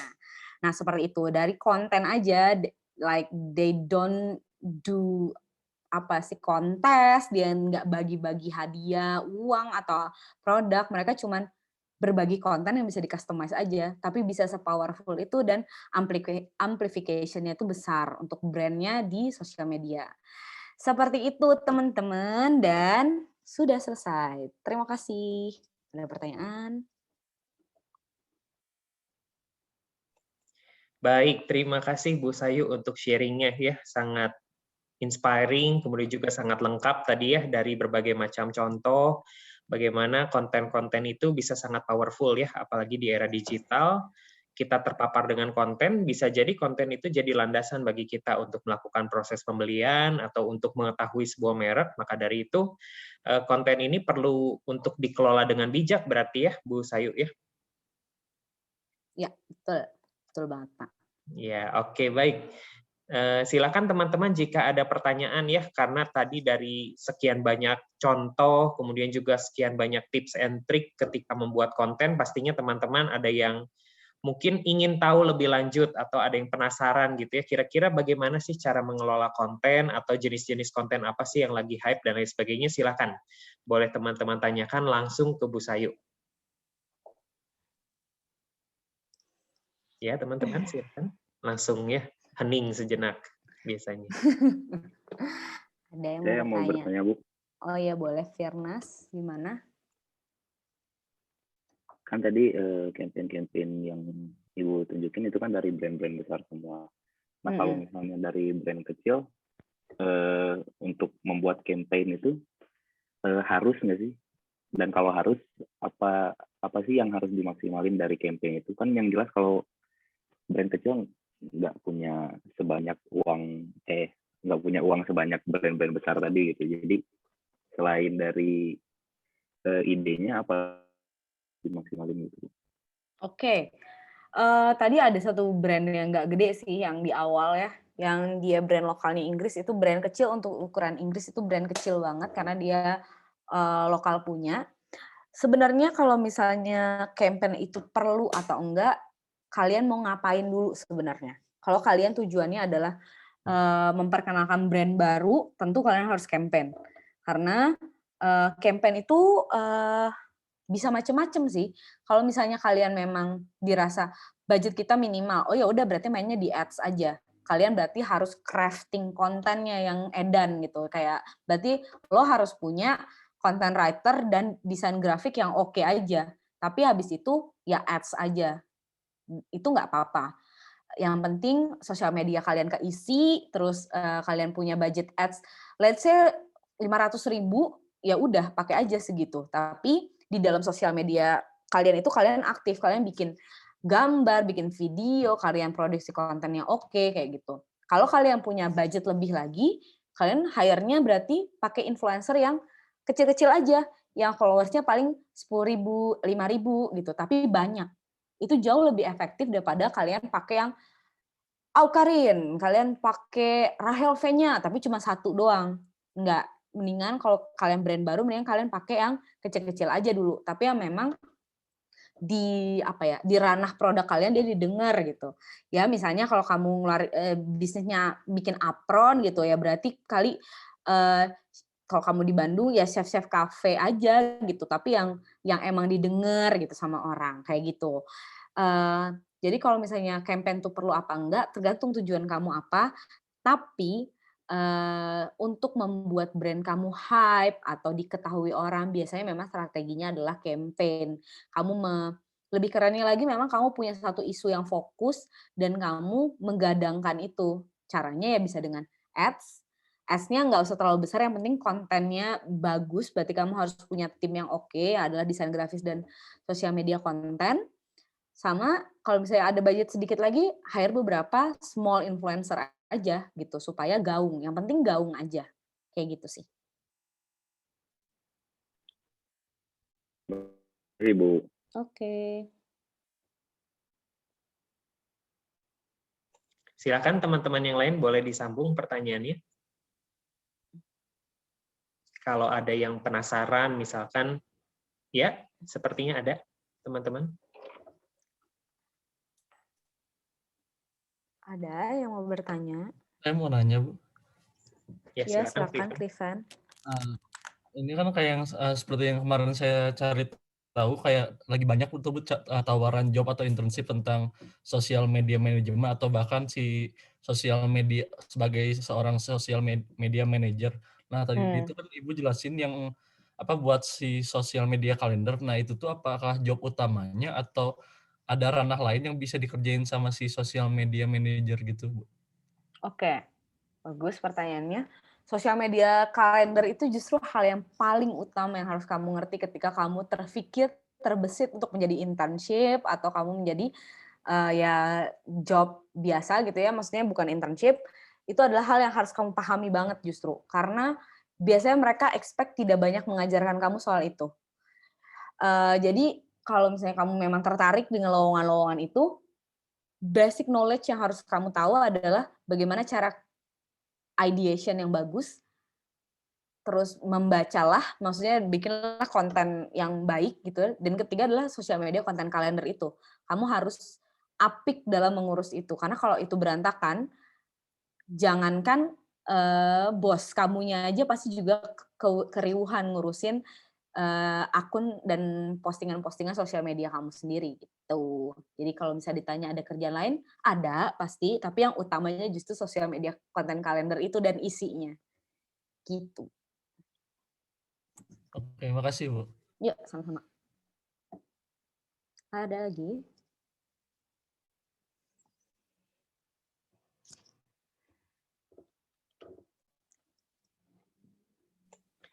Silakan teman-teman, ada pertanyaan lagi untuk konten marketingnya?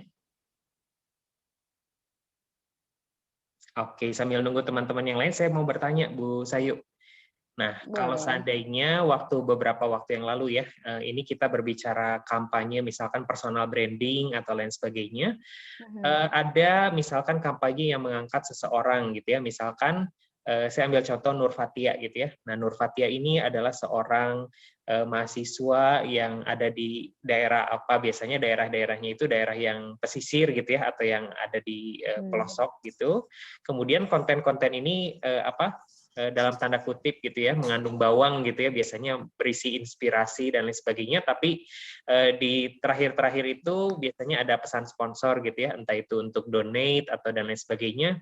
Nah, itu kira-kira apakah masuk dalam strategi konten marketing, Bu Sayu, atau gimana? Berarti itu lebih ke personal branding maksudnya ya, atau gimana? Iya, jadi ini lebih kepada election misalkan. Oh, oke. Berarti election. Ya, kalau yang kayak gitu tentu itu masuk ke strategi campaign ya.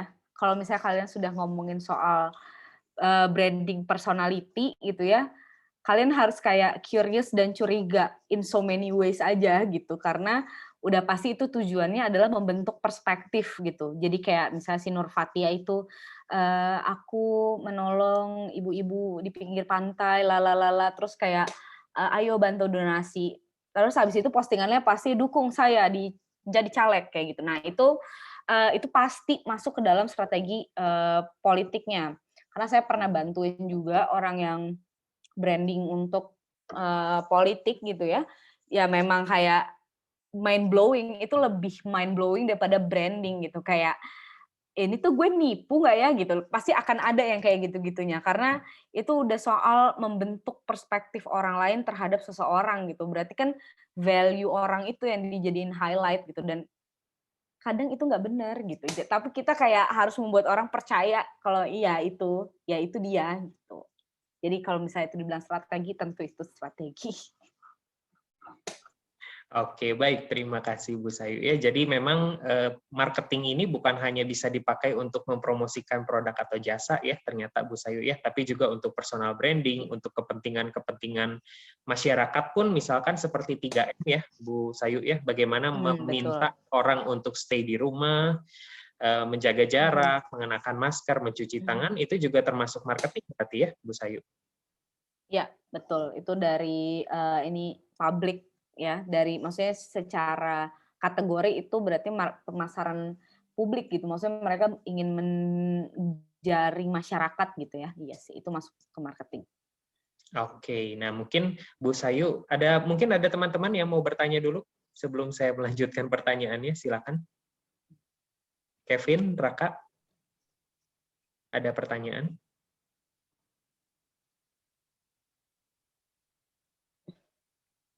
Langsung hening. Belum Pak, belum ada Pak.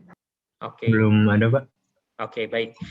Nah, kalau seandainya begini Bu Sayu ya, kita misalkan ingin membuat sebuah konten. Nah, kadang-kadang kita kan tidak bisa merumuskan gitu ya, atau membuat sebuah formula yang udah pasti gitu ya. Kalau seandainya 1 + 1 sama dengan 2 itu ya, udah pasti rumus kesuksesan itu seperti itu. Nah, konten ini kan sifatnya turbulensi ya, Bu Sayu ya. Karena tadi seperti yang sudah disampaikan, kita itu pertama harus mengikuti wave gitu ya, apakah orang itu sedang ramai bicarakan apa gitu ya. Kita bisa lihat dari Google Trend, atau kita lihat dari tren BTS kemarin gitu ya, di mana semua merek itu seolah-olah menjadi BTS wannabe gitu ya, dengan segala sesuatu kontennya. Nah, ada nggak sih sebenarnya Bu Sayu kalau seandainya dalam konten gitu ya, atau dalam sebuah pemasaran yang melibatkan elemen teks, video, dan audio ini, yang boleh dikatakan tadi ya, selain efektif, tapi juga paling powerful untuk mengubah orang. Nah, itu mungkin dari pengalaman Bu Sayu. Mengubah orang dalam apa nih Pak? Mengubah orang, misalkan orang yang tiba-tiba mungkin asalnya nggak kenal jadi bisa sangat senang gitu dengan hal tersebut gitu ya, atau mengubah orang misalkan dari yang awalnya kalau antipati agak sulit ya kayaknya ya Bu Sayu ya, dari negatif ke positif itu almost impossible kayaknya. Nah, tapi kalau dari orang yang nggak kenal misalkan sama sekali nggak tahu tentang produk atau jasa itu, terus begitu melihat konten ini, dia bisa changing perspektif tentang produk atau jasa ini dalam hal pemasaran bisnis. Oke, kalau yang kayak gitu case-nya mainnya harus pakai review, maksudnya kayak advocating. Sekarang itu sesuatu yang terjadi karena sosial media sih, advocate.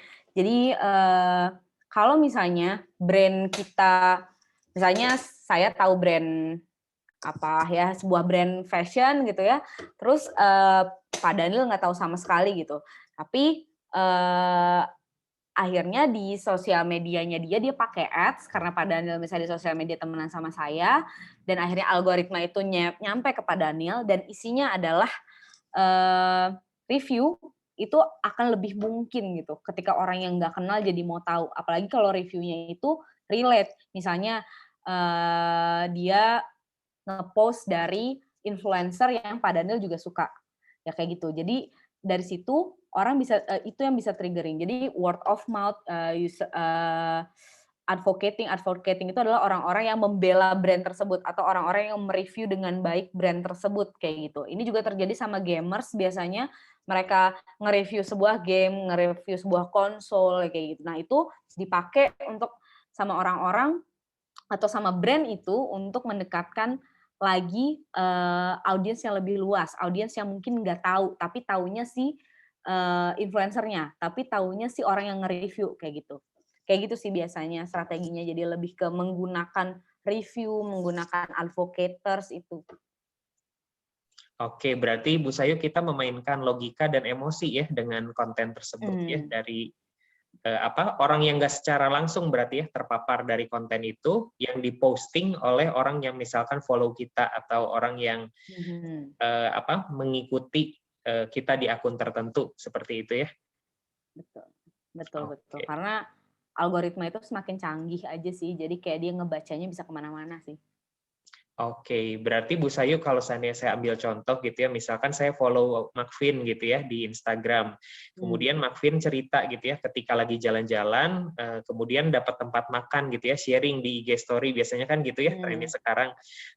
Guys, tahu nggak kalau seandainya tempat makan di daerah Seminyak itu ada yang recommended banget gitu ya. Nah, biasanya konten-konten seperti ini bisa membuat saya percaya gitu ya, Bu Sayu ya, karena ini diberikan secara genuine oleh orang tersebut, dan juga membuat saya secara tidak langsung akan follow gitu ya, atau akan mengikuti langkah dari teman ini gitu. Iya, minimal jadi nanya sih, atau kayak di save sih gitu. Oke, baik. Terima kasih Bu Sayu untuk penjelasannya ya. Jadi teman-teman, kalau seandainya teman-teman sharing user generated content mungkin ya Bu Sayu ya masuknya, teman-teman sharing pengalaman gitu ya, sesuatu yang sangat puas gitu ya, atau beyond expectation dari sebuah produk atau jasa, ternyata powerful juga ya dampaknya dalam content marketing.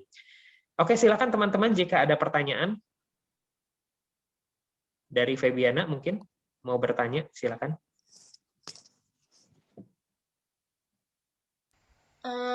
Sebenarnya dari penjelasannya udah cukup jelas banget sih Pak. Jadi saya masih agak bingung kalau mau nanya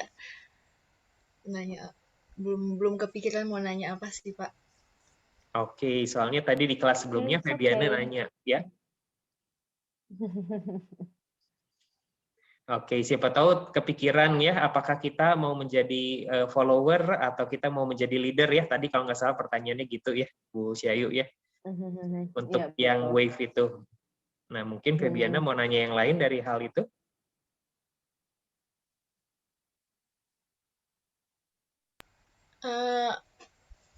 Apa ya? Masih belum kepikiran sih Pak. Mau nanya apanya? Oke, baik. Silakan teman-teman yang lain, mungkin Fahdan mau bertanya.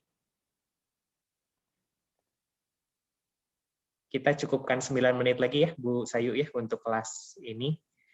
Jadi di 5.20 kita akan akhiri kelasnya. Silakan jika ada pertanyaan, Fahdan, Nur Fatia, Eva, nih gimana nih? Ada pertanyaan nggak? Sejauh ini udah cukup jelas Pak materinya. Iya sama Pak, aku juga.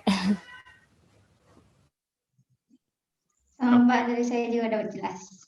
Oke, kompak terlalu ya. Jelas kayaknya materinya Pak, lain kali jangan terlalu jelas. Oke, berarti lain kali harus dibikin tour kali ya, Bu Sayu ya, jadi banyak pertanyaan. Oke, kalau Makvin gimana nih? Saya mau dengar pendapat dari Makvin, atau mungkin cerita gitu pengalaman kemarin gimana gitu, waktu traveling atau gimana. Makvin silakan. Iya Pak. Kalau mungkin dari materi sudah cukup jelas sih. Oke, kalau misalkan sharing gimana, Makvin? Misalkan pernah kemana gitu ya, kemudian tahu tempat itu tuh dari mana. Nah, supaya kita juga tahu ya, gimana sih seorang konsumen bisa tahu sebuah tempat yang hype, kemudian juga pada akhirnya advocate orang lain untuk tahu tempat tersebut. Mungkin bisa cerita nggak, Makvin? Ya kalau untuk saya sendiri, kalau untuk tempat-tempat yang kayak gitu, biasanya saya lihat dari ini sih Pak, influencer yang memang menurut saya, ya saya suka gitu Pak.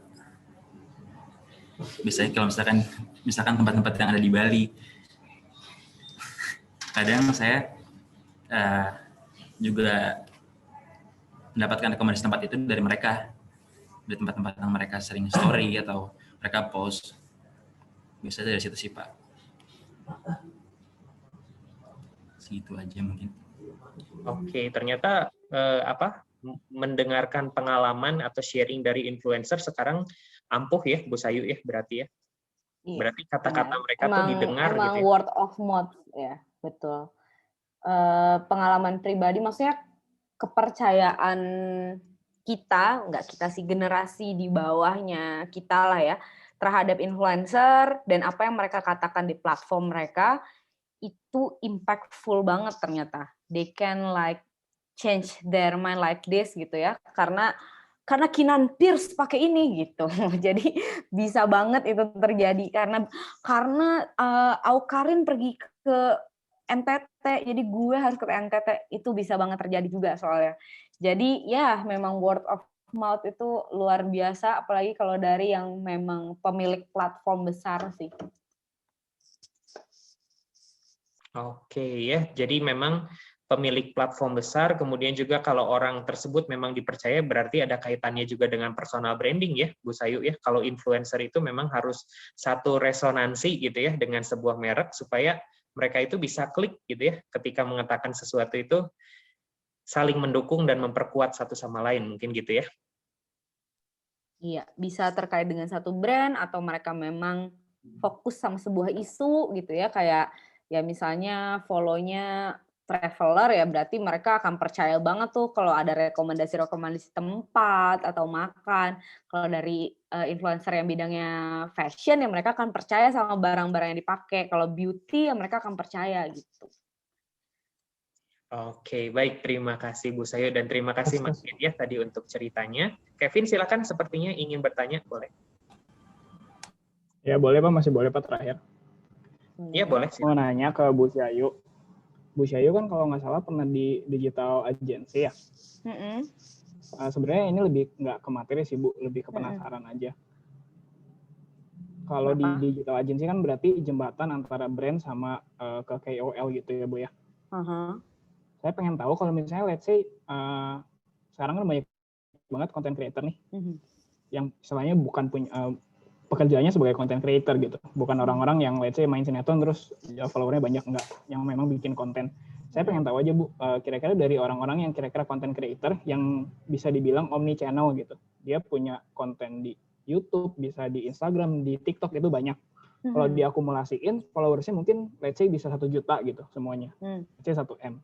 Sama orang-orang yang kira-kira cuma main di satu platform kayak selebgram gitu ya, tapi mungkin dia let's say main sinetron atau apalah yang berkaitan dengan art gitu, artis. Nah menurut Ibu saya pengen nanya gini doang sih Bu. Yang pertama kalau ngomongin kita brand lebih masuk ke yang mana untuk ke conversion, bukan ke brand awareness, untuk ke yang conversion. Terus yang kedua kira-kira kalau dari sisi promosinya nih mereka dapetan rate cut-nya gedean mana dan kira-kira banyakan mana Bu yang dapat dari promosi ya, bukan dari main job-nya mereka. Gitu dari sih, promosi, oke. penasaran aja sih Bu. Oke. Kalau misalnya untuk konversi, mendingan kamu pakai yang fokus gitu. Maksudnya kalau misalnya kamu pakai Atta Halilintar berarti di YouTube gitu.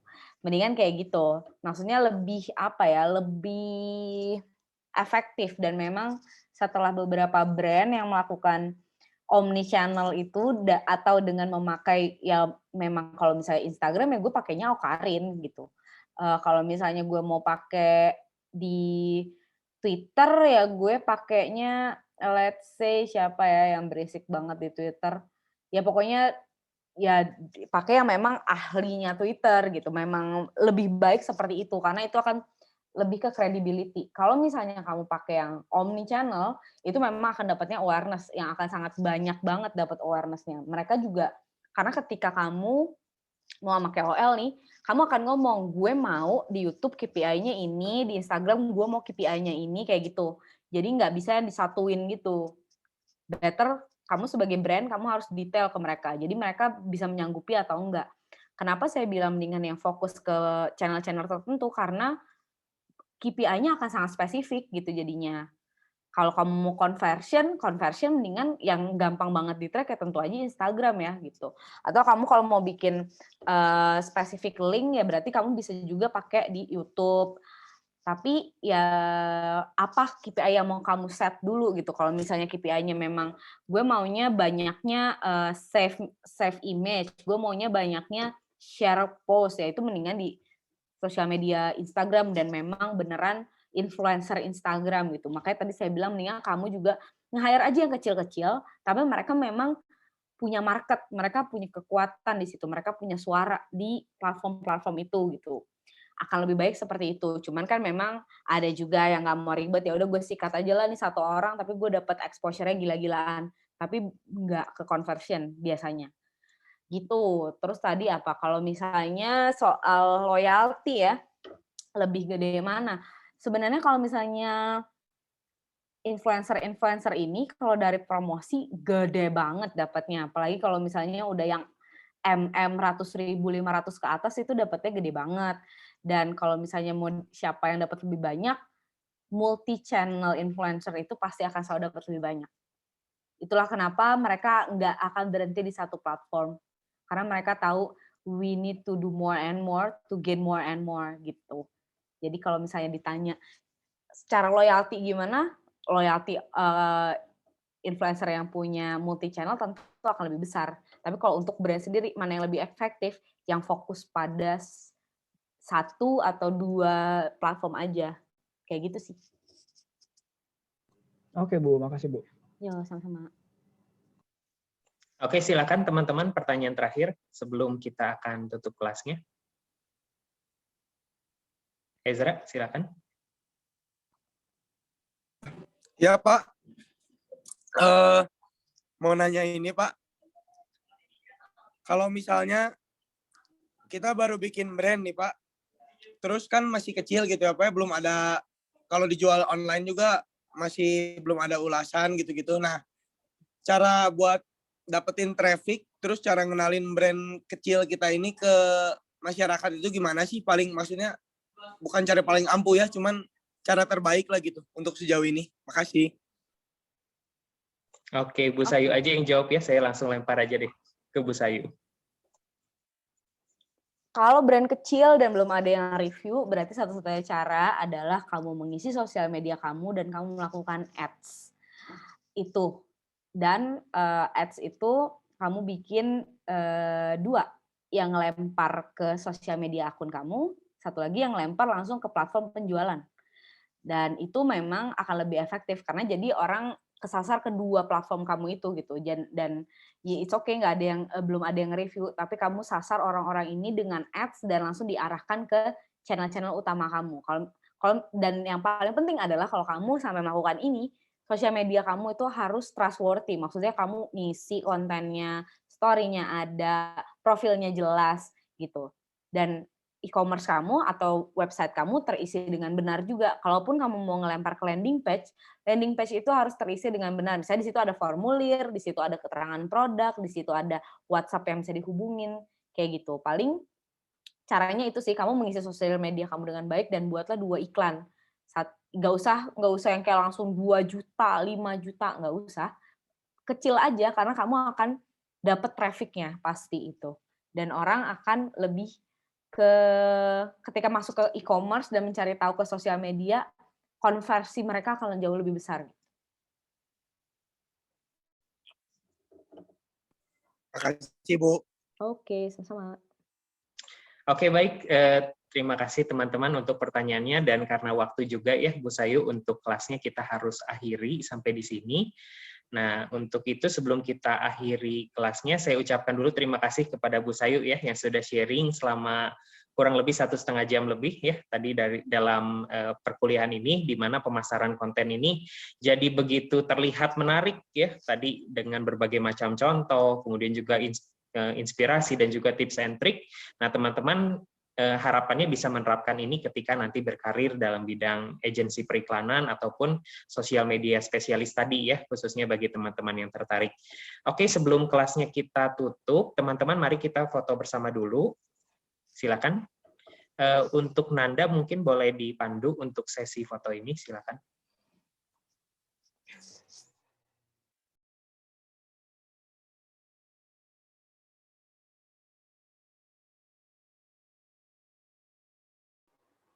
Oke, sebentar Pak, ini nunggu pada on cam dulu.